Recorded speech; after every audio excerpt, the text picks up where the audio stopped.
Yeah. So where have we got to in the Phil Shulman interview? Okay, well, I think it's got to the stage where he talks about him making it, the gigs he has and some funny stories.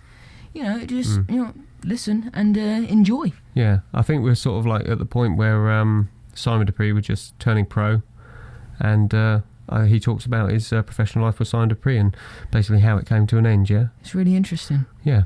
So I'm fascinated by it. Over to you, me. I want to hear it now. And Phil. Yeah. So from there, it's a good link into, but how did it happen? What, professionalism? What was the break? Yeah. Well, okay. I'd completed by then my first year's probationary tuition at Eastney Modern School, which meant I was now a fully qualified teacher. So whatever would happen, I can go back for a job. And by then, I obviously I discussed it with my missus, etc. But along came. Several things happened at the same time. It was just coincidental things. We were playing a gig. We had a residency by then on a Wednesday night at the Concord Club, which was in Burgess Road in Southampton. And that one particular night, we were playing to absolutely packed. The people knew every song we did. They used to actually sing the bloody songs along with us, Yeah. We didn't need a vocalist. They were all doing it, and mainly Southampton University kids, students. But mainly what? Kind of soul, R&B? Mainly soul and mainly R&B. Yeah. All very popular at the time, amongst particularly kids who thought they were groovy kids. That was the stuff they listened to. It wasn't the pop stuff of, we know, of Cliff Richard and the Shadows and stuff. But anyway, that particular night, there's a guy called Brian Patton, who was a BBC producer, and he'd been down in Southampton doing something. He'd popped into the Concord. It was a good gig, and at the end of it, he came to me and he said, how would you like to do? It was called, on Saturday morning, I think it was called just Saturday Club with Brian Matthew was the it's a long time ago. Radio now. 2 DJ, wasn't he? No, he was just the DJ who, not just DJ, he was a programme presenter on Saturday Club, BBC Light programme it was known as. It wasn't even Radio 1 then, by the way. Okay. BBC Light programme, and he said, you've passed your audition just by the gig. Yeah. Now, at the same time, my sister, who'd some time ago married a guy called John King, who was an actor, stroke DJ and British Broadcasting out in Kenya, had come back, had got a job at the BBC again, and he himself started getting interested in us. Actually, in fairness to my sister, her goading him into saying, come on, John, what can you do for my brothers? Yeah. And it wasn't really me. She was thinking more of her younger brothers, actually. And although I myself was quite prepared to say, okay, we'll give it a wish, see what happens. And John, through contacts, got us an audition, which you had to do at the time, with Parlophone, which was EMI at the time. We had to go up to London, to Manchester Square, I remember this, and play an actual set in front of a couple of producers, one of whom was a guy called David Googe, and another guy called David Paramore, who's Norrie Paramore, who very famous orchestra conductor, is his nephew. Anyway, we played a set in EMI, our band, with our bits and pieces of gear, etc. But they're not bad. It wasn't all linear amps then. Sure. The gigs had given us, the previous semi-pro gigs had given us enough money to buy proper stuff. And this was in front of what, TV? No, people? just in front of a couple of producers. All right. And nobody else, and almost on the spot. What, radio producers? No, they were record producers for EMI. I get it. Yeah. And the label was they wanted us to go on with the same label as the Beatles. And come on, who's going to argue with that? Yeah. And on the spot, me. Almost after that particular thing, they said, "We'll give you a contract." And they signed us up for literally on that one set. On that one set, brilliant. They saw good set then. Yeah, they saw we could sing and play. In fairness, all three of us did sing. Myself, Derek was the lead singer, but Ray and myself also did good vocals behind him, etc. And the band were adequate, considering what else was around at the time. They obviously did the job. Did the job okay, and that's what we did. And having got that contract offered to us, we also got, at the same time, put on the books of probably the biggest agent in London, a bloke called Arthur Howes. Arthur did exist, but he didn't do any work by then because Arthur had been through the whole gamut of Asian ties for some of the biggest stars in the world. And Beatles were on his books as well, so work it out, you know. And at the same time as that contract came through from the EMI, we were on Arthur Howes' book, which of course meant you were definitely going to fill your book up. Because the old system was, I'll give you so-and-so if you take these guys for a gig. Yeah. So you're more or less, we're going to work, which meant to me quite an important thing in that I wasn't going to be skint. You know? And it was, well, that's what I was going to say. Well, you could live off it. Because funny enough, I'm just thinking here, I mean, you mentioned Mum. I mean, Elliot and Rowan's grandmother. Yeah. But Mum wasn't too happy, of course. I was going to say, no, she wasn't happy. It was kind of precarious. It wasn't the precariousness of it. We were, you know, Mum and I done everything together. She was only, when I met her, she was only 16, and the fact that I was going to be away quite a bit. A bit annoyed. Obviously, not annoyed. It was. Was she aware that was going to happen? No, because who'd done that before in the family? I don't want to digress too much, but yeah, it was just interesting in its family life. Yeah, but who had done that before in the family? Who had done it before anywhere? Exactly. It was quite a new thing to do. Yeah. I mean, we're talking about 65. You know, 1964, 65. Even considering what had been going on in the 50s, this was still new stuff. Yeah. Yeah. And I think in Pompey we're probably the only full-time pro band at that time doing this sort of thing. And we were up and down the country, yeah. Okay, so you get your break. Simon Dupree and the Big Sound exist. Yeah. They come into public consciousness. How? Well, first of all, through the radio, obviously. Yeah. I mean, the radio's everything then. Gigs are good, but you only play to one place at a time. Yeah. But the radio plays to everybody at the time. Yeah. And we made our first record, 65, 66, I See the Light, which was a big number from the stage. Yeah. We had nicked it off a record by a group called the Five Americans, I remember. But I think our version was possibly a little bit better, actually. It's a good song. It's brilliant. We like it, don't we? Yeah, I See the Light. It was also very good stage stuff. Derek and I would jump around quite a lot and do our bit. We've all seen footage of, I mean, with the benefit, I mean, that's the wonderful thing about modern technology. YouTube in it. I mean, Simon Dupree feature on there, you know, and we've seen live performances. Yeah, they're great. It's all exciting stuff. God knows how you got that stuff. I mean, well, a lot of the things that, I mean, we'll go on to Jack the Giant, of course, in a minute, but it seems that Simon Dupree are always in the shadow, aren't they? Yeah, and I think they're brilliant, really. I like still, I really three like Shulman brothers still sing brilliantly. Yeah, there's good performances. Yeah, one big memory of that actually was. It's horrible saying how you went and how you went down and all that, but we did very, very well in various parts of Britain, if you like, and we started then getting gigs overseas. We'd been to Germany, Sweden, Belgium. We went to the Jazz Bilzen Festival in Holland. Were you pretty big in Europe? Yeah, not bad at all, actually. People knew us, you know. Yeah. But to be honest with you, you're nothing still unless you get your, if you like, your hit. Yeah. Your hit. Which? You aim at your hit. Even if it's just one hit, it will give you some more a more lasting career, if you like, because you can live off that for a year or two, you know. And we had done I See the Light, and the second one was Reservations, another fairly hectic number, goodish number. We like that too. Yeah, I love that was quite a good sort of stuff. But neither of them, if you like, hit any kind of position in the charts.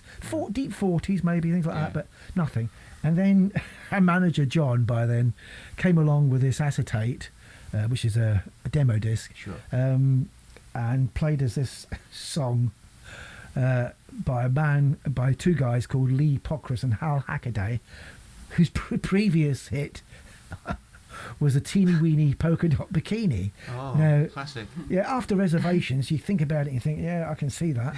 I can see how you can make this sound just like you know? Yeah. Anyway, it was a thing called Kites, and now I can tell the truth. It's no skin off my nose.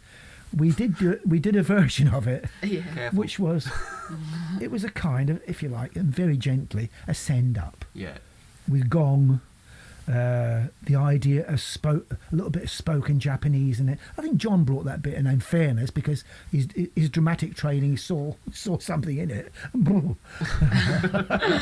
But away we went, and we made this thing, and having made it, we were then, I remember we were booked 2 weeks in Sweden, just at the time it was coming out.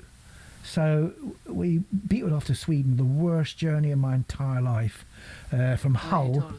From Hull to Gothenburg. It was 36 hours of serious vomiting. I mean, not just by me, but everybody but our roadie. Yeah. And he ate everybody else's breakfast, and the very thought of him doing that made everybody else vomit more. Yes, lovely stuff. Yeah. But the whole boat, I remember, the whole ferry was awash with vomit. It's the North Sea though, so yeah, it's understandable. It wasn't just the North Sea; it was the North Sea in November. Yeah. Believe me, it was. If you think you've been on a roller coaster, just forget about it. Yeah. This was absolutely turgid stuff. So you had to play a gig after this. Well, we got off the boat. I remember I was walking. I suppose a bit like, I don't know if you've ever seen Ben Turpin, the cockeyed comedian whose legs wobbled as well. Yeah. Well, I was like that for about 3 days actually. I didn't know what was under my feet. I didn't know it was land or what. But anyway, it took me a few days. But straight away, you're right. We're straight into gigs. We were up and down Sweden. Yeah. In the promoter who had booked us, he lent us his car, which was a big Ford Galaxy, an American one, and we lent him our Jag because he loved the look of it, a Mark 9, a gypsy Jag we used to call it, because a lot of gypsies would drive around in those. Yeah. But he loved the look of that, and we loved his Galaxy. And we drove up and down. I remember going to towns like Nyköping, Norrköping, Uppsala. Yeah. I mean, these are places in Sweden that nobody else goes to, and eventually Simon Dupree in the big sound. Yeah, absolutely. we were, I mean, they were okay. They were gigs, and we finished up. I think doing 4 days in a trot in a club called the Golden something or other. It sounded to me like it might be a knocking shop or something. It wasn't, in fairness. Although at the time we didn't start. Done with one. Eh? No, it's all right. No. But none of that. I'm not talking about anything like that. So what? You're playing the gigs. Yeah, and then we're playing the gigs, and then about a week into the gigs, a phone call from home. You're in the charts. Now, we didn't know what that meant. Whereabouts, you know. He said you're approaching the top 20 straight away. Like Kites was like. And you're unaware of what's going on. Absolutely. I mean, people seem to love it and thought this was psychedelic. It was, by the way, at the time, at 67. Is this the actual, what you're talking about, the parody that you'd done? Yes. We thought it would just be, you know, the EMI wouldn't even accept what we had done, but they didn't just accept it. So what's your reaction? No, hold on. They thought, this is psychedelia. And in fairness, what we'd done, I suppose it sounded like psychedelia because we were totally nuts, what we'd done. But... genuinely, people liked it. Thought it was psychedelic, and it got into the top 10 about December, middle of December, late December, and we came home, and in inverted commas, folks, we were stars, you know. But no. Was it like the Beatles? Was it coming back? No, it wasn't like the Beatles. We still came back on the whole ferry anonymously. Only this time it was late December. It was even bloody worse. It was awful. Oh, I mean, I didn't vomit all the way through that one, but believe me, I wasn't happy. No. Not just me, by the way. I was one of those people who had to be tied to a mast to actually stay on the boat. But so you got your hit. We got our hit. We were back down London. We got Top of the Pops 3 times in a row, folks. Yeah. Rubbing shoulders with the likes of. Let me think who I was rubbing shoulders with. I think it was Ken Dodd. That one bad. He tickled me pink. Quite a heady musician. Ken Dodd. I remember Tom Jones, Lulu. But the big time, folks. The big time, you know. But it wasn't just a big time. It was a laugh for a while. We did also, obviously, at the time, your pluggers, your publicists, your agents, your record company would get you any kind of gig on TV, which was a big thing. And I remember doing Crackerjack. Excuse me. That's all right. Crackerjack we did twice a fortnight. Crackerjack was a English kid show, wasn't it? Yeah. Earlier than that, we'd done twice a fortnight. Yeah. And that was with Graham Garden, people like Tim Brooke Taylor. What kind of show was that then? That was a so-called. It was, you know, it was a beginning of what we'll call satire, etc. Right, okay. on telly, and I think they actually made me personally do a bit of gurning. I mean, I'm not particularly the best-looking geezer in the world, but gurning. Come on, folks. Yeah. I remember seeing Jermaine Greer was in that show, and she came into our changing room. And by that time, she wasn't that bad looking, you know. I mean, as a youngster, but she was quite she was quite happy to strip off in front of the lads, you know.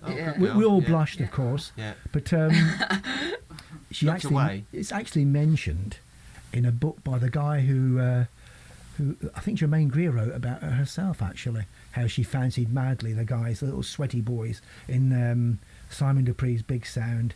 Yeah. Because I think it was Reservations. It was a disc before then. But we've been doing bits of television up and down. I remember, what else did we do? We went on the continent, did Beat Club several times. That's German / Belgium / It was broadcast pretty well all over Europe with Jimi Hendrix and people like that. We've rubbed shoulders with some good guys, you know. We'd had the fairly famous Man Alive documentary. Oh yeah, we had done 2 documentaries actually. One was a local one, which came into our houses. Was it called the Ravers? No, the Ravers was. Ravers. Was that, you were in that? Ravers was something. It was the Ravers. Sorry, that was about groupies and girls who screamed at bands, etc.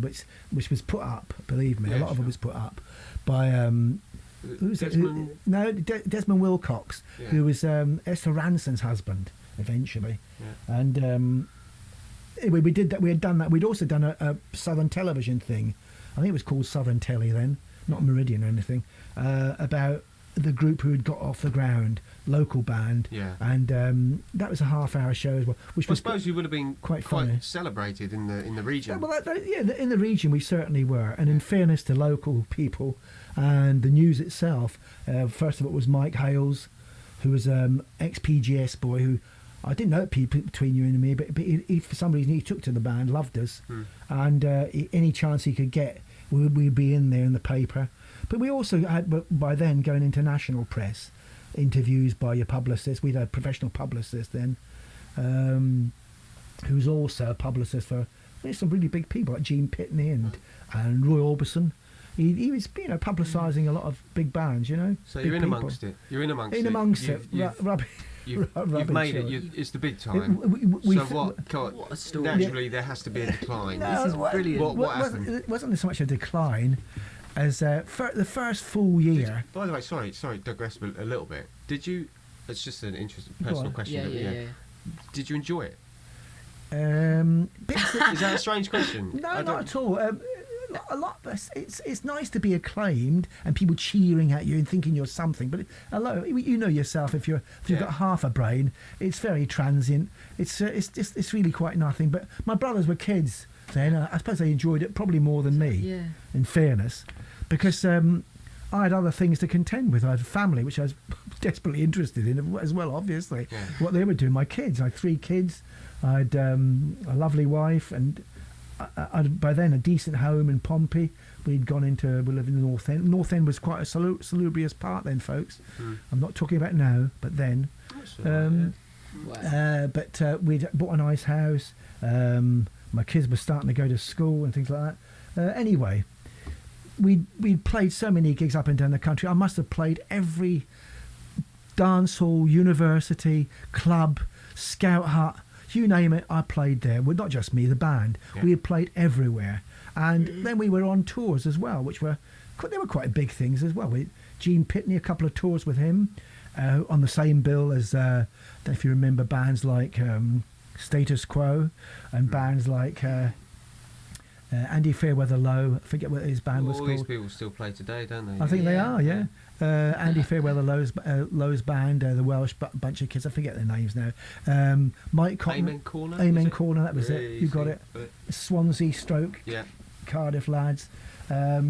We played tours with them. Don Partridge folk, if you remember him. Now he was quite funny. He got a huge hit called Rosie, which was like a folky. He was a street player. And he had great tales to tell. But we did a tour with them, Mike Cotton with Lucas. And then we had an incredible bonus for people who loved them. We were on tour with the Beach Boys, just the only band supporting them. Just the Beach Boys with Simon Dupree supporting. It would have been at their peak, I suppose. Pretty well, except they weren't allowed in. Their band members, the backing band, wasn't allowed in. There was some union stuff going on. And in fact, they had to play themselves, and which definitely knocked the band off a bit. But one thing they could do, folks, because we know we watched them rehearse and saw them singing unaccompanied. They could sing, I can assure you. They were great. Was Brian Wilson with them? No. The lead singer was Carl. Yeah, he's put in like a sand bit. Yeah, Mike Love. It was Carl Wilson, lead vocalist, and he played guitar or bass. I can't remember which. Mike Love. What do you call him? Dennis Wilson on drums.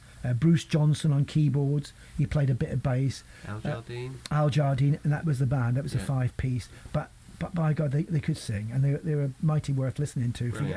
Forget about backing them, you know. They were nice enough, you know. They were just Yanks, but they were peeved all through that particular tour because they didn't have their backing band, and they found it quite difficult backing themselves and singing. Great for you. Great for me, definitely. But also another big. I remember a joke, small tour with the Walker Brothers, where the entire gig was composed of literally, if pirate recording would have been out of the question, all there was continuous screaming. Yeah. Even when we were on, and the screaming wasn't for us. The screaming was more or less "get the fuck off," basically. You know. We want the Walker Brothers. We want the Walker Brothers, which between you and I, willing to do. But the thing is, we did so many gigs. I mean, from 64, 65 through to 69, we played just about everywhere and anything, and we were knackered as well. Also, the crunch came, and there was a crunch. There's always a crunch, and the crunch was cabaret. A nasty word in many ways, actually. Not the film. I love the film, folks, but actually doing it. Yeah. But I mean, it wasn't just Simon Dupree you were booked in. Sure. We followed Joe Cocker, who was paid off in one gig. But God, why? Well, you'd done everything. I know it's obvious why, but yeah. The big why eventually comes, and it's called your agent and manager and everybody else. The dough you got from the fest. We got a fortnight's gig at a place called the Stockton Fiesta, which was the next biggest, if you call it, what they call it, northern clubs. Oh, some dreadful ones. I mean, some good ones, but the Fiesta was a big dinner club. People would eat, and several bars, big place. You're not talking a few hundred. You're talking maybe of a couple of thousand people in a club, run by two brothers. I remember who, Christ, they could drink. We didn't just play, but we had to sort of join them for a drink afterwards. And every night it was like walking home bandy-legged, you know. I felt like bloody Will Fife, you know, at the end of every go. Oh, Scott, you mean, sleeping down the middle of the road, etc. You know, it was here. But the money was better than you could believe. Actually, it was quite big money because it was big Which time. is what a lot of people do it for. So yeah, but we couldn't do it. Yeah. We couldn't do it. Why? It's not even pompous to say this is what we set out to do. Yeah. We set out, my brothers and I, to actually play something we enjoyed, which was originally R&B, which was originally soul, kind of soul music, white soul, white R&B, fairly hectic stuff, fairly punchy stuff, and we finished up like bloody milksops, quite frankly, you know. I mean, I did a comedy act. I think you'd have been good at that. Eh? I think that would have been good. Well, you might have thought so. My kids love me. My wife laughs at me. That's the thing, at me, by the way, not with me. But if you think like modern day kind of pop music and everything, I mean, I can't differentiate between that and cabaret half the time. So like, I mean, many bands would be quite happy to carry on. You would. We did a double once up in Manchester. I'm just saying, from your point of view as a commercial artist at the time. Yeah, hold on. But the first gig was in a place called the Bellevue Ballroom, and Jimmy Savile was the resident DJ, and he ran the place. And the second part of the now then, there was a double bill, and the second part was a place called the Embassy Club, run by guess who? Bernard Manning. And Bernard Manning had this inbuilt hatred of anybody young, anybody reasonable looking, and anybody to do with pop music. He just had a hatred of everyone, doesn't he? He had a hatred, But I think on site he hated us. Yeah. Actually, just on site. He's a well-known alternative comedian, by the way, to anyone out there who doesn't know. Bernard Manning. And he put us on. There was about 5 or 6 acts in his club at the Embassy, and we had about 20 minutes, that's all. But money was great, by the way. But on after a hand puppet act. Now, you can't really go on and stir an audience. Happy kind of stuff, isn't it? Yeah. Who had the bigger dressing room? Believe me. The puppets. Yeah. The puppets are the biggest dressing room, definitely. Yeah. Incidentally, in between all this, we did actually play everywhere, including, folks, the very famous place called the Cavern. We did a couple of really good gigs there, and in fact, at one time, we held the record for people actually get let in that place. Yeah. And believe it was a real rat hole. But the audiences up there in Liverpool were always brilliant to us, I must be honest with you. And I did love playing the Cavern, but it's nice to be able to tell people you actually were there at the same time as. Yeah. And also recording.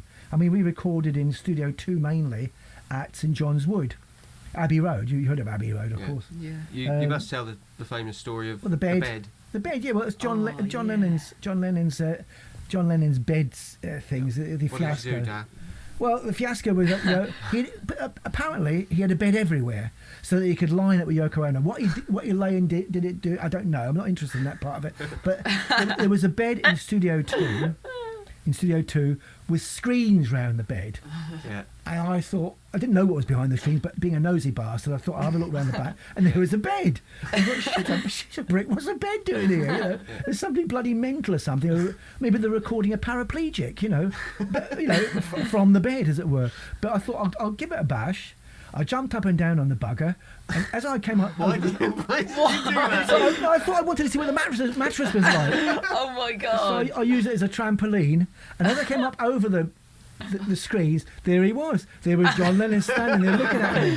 But I think I probably looked a bit tough. He didn't say a great deal. He just said, mutter. And well, you were pretty tough looking bloke. Yeah, and he got somebody to come around and say, John doesn't like you doing that. And I said, fair enough, Mush, so I was just having a laugh. But that was the bed story, as it were. Yeah. But, you should have gone back. But, jumped on it.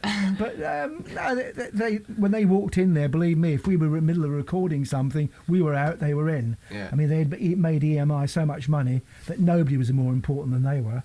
Sure, well. But at the same time also, another great reminiscence is that there was a little tea room where you could make your own cup of tea at Abbey Road. Actually put the kettle up, and if you brought some tea bags in, put it in the old teapot and that. And I was making some tea for myself and I forget who else. And in walked a very, very famous man called Sir Adrian Boult, who was one of the most famous conductors in the world. Yeah. And he sat me down he sat down beside me and said, exactly what are you doing? He said, I'm really interested in what you're doing there. What are you playing through? What are the things, what are these electronic things? And I tried to explain to him what it was. And he wasn't at all in any way sort of like trying to put us down or trying to make us look mediocre. No. He was genuinely interested in what young people what kind of music was going on, That was a musician, so that was a good experience actually. Yeah. But I suppose I got lots of those things. I mean, we did so many weird gigs, the closing of the very famous old theatre called what's it called, Golders Green Hippodrome. Now come on, how many people could say they've been on the bill with Vera Lynn, Bud Flanagan, you're listening, Bud Flanagan, underneath the... Bud Flanagan, Vera Lynn, Bob Monkhouse...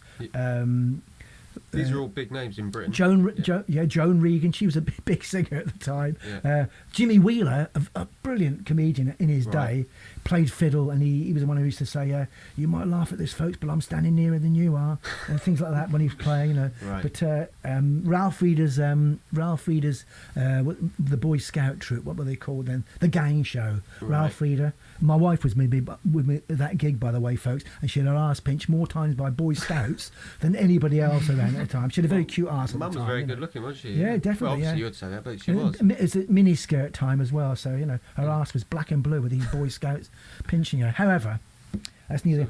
Danny LaRue was on the bill as well. That was worth watching. His dressing room, or drag act, yes, with his various people helping him. However, that was a big thing. I remember because we represented pop at that particular time at the closing of this very old theatre, and that was quite an experience. I'm trying to think of other sort of special standout things, but there were a lot. We used to do the big one at the Wembley pool. It was a yearly thing for, I think it was a Heart Foundation thing, and on the stage at the same time as you were people like Jimi Hendrix, the Rolling Stones, the Who. Yeah. Incidentally, a good story of the Who. Before we were fully professional, John Bedford, who was a manager I told you about, who'd given us assignment to prename, got us a gig in a place called Watford Town Hall. And I remember we were paid, I think it was, I'm trying to think how much petrol was then. It must have been about 20p a gallon, something silly. And our gig fee was 20 quid. But the band who was on at the same time, I noticed on their contract they were getting 25 quid. They eventually became The Who. Yeah. I remember, but I remember at the time were pretty good. Well, they had a different. Were they the high numbers? I think they must have been then because I'm certain Keith Moon wasn't with the band. You know. Oh, that's even earlier then. 64. But we're all big fans of the Who. Yeah. I mean, I loved them later because eventually we saw them even more local than you'd think. They played at the Birdcage, folks, and we used to do often a lot of gigs across that way. You know, we're talking about Pompey now. You know. Yeah. Anyway, that's more or less what happened. We got as far as Cabaret. Yeah. And Cabaret, we looked at each other, my brothers and I, this was, because the other three guys were going along with it. Yeah. And by then the band had changed quite a little bit. In fact, we changed our drummer. Yeah. We changed our bass player. The drummer was Martin Smith. Yeah. Southampton lad who had played with the Mojos. Geary Kenworthy became bass player. He had played with the Curvitz brothers and Ginger Baker. Yeah. He wasn't a bad bass player, Geary. He was the first guy I've seen actually light a fart up, which is that gave him a great deal of kudos with their particular brand of people. You know, Good. He actually lit a fart and blew blue flames along his own legs. Terrific stuff. But anyway, that was the band then, and eventually my brothers and I decided that's it. We can't go on doing cabaret and stuff. We've had it. What were you thinking? In the last instalment of this 3-part interview with Phil Shulman, he goes on to talk about his life in Gentle Giant. So until then, it's goodbye from me, Damon Shulman. And it's goodbye from me, Elliot Shulman.